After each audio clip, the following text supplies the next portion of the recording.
Hi everybody, welcome to E Prime for this evening. I'm Daedran. Cranium airs out organizers of the Caribbean Music Awards. The Gal Policy singer, in an Instagram post on Monday, did not mince his words or hold back in putting the Caribbean Music Awards on the cutting board after the organizers of the event asked him to return the award he had been given at the show. Cranium received the award for Best Caribbean R&B Artist of the Year at the third staging of the event, which was held back in August. I've never been this disrespected in my whole entire life by nobody. Like what the Caribbean Music Awards did to me. And me will never forgive you. You know why me never forgive you? Let me tell you why. When I call my phone and ask me to come perform on a show, I never ask you for no award. I never ask you if I win an award. When you call me perform, I come off a stage, I give speech, everything. They're there at least 45 minutes to an hour after. And you never call me a week after to tell me say only make a mistake with the award when they give me. 1 week after. The international dancehall artist said he was later informed by the organizers that the award he was meant to receive was actually for Caribbean R&B Song of the Year. That was not even a category. Period.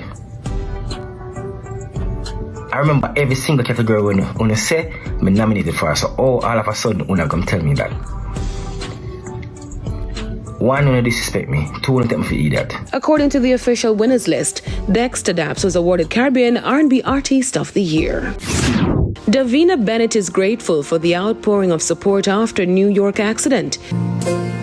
Great is your faithfulness to me.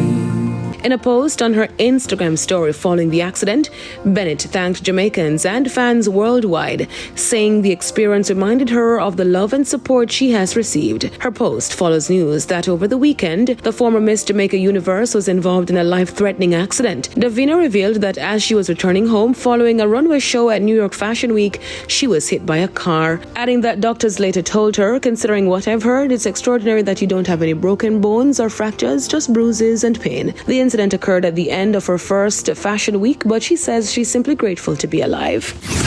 Now, on the international scene, President Donald Trump says he is talking with China about the future of TikTok. Those talks come just days before a critical deadline that will determine whether the popular social media app remains available in the United States or goes away. The president said the future of TikTok is up to China. Congress passed a law last year requiring TikTok's parent company ByteDance to sell the app to an American buyer or face ban in the United States. Lawmakers believe TikTok poses a security risk to the United States because China owns it. The law was supposed to take effect months ago, but the president has repeatedly extended it and has allowed TikTok to continue to operate in the United States. It's possible the president could extend the deadline again when it comes up on Wednesday. That's it for E Prime this evening. I'm Daedran. Thank you for watching.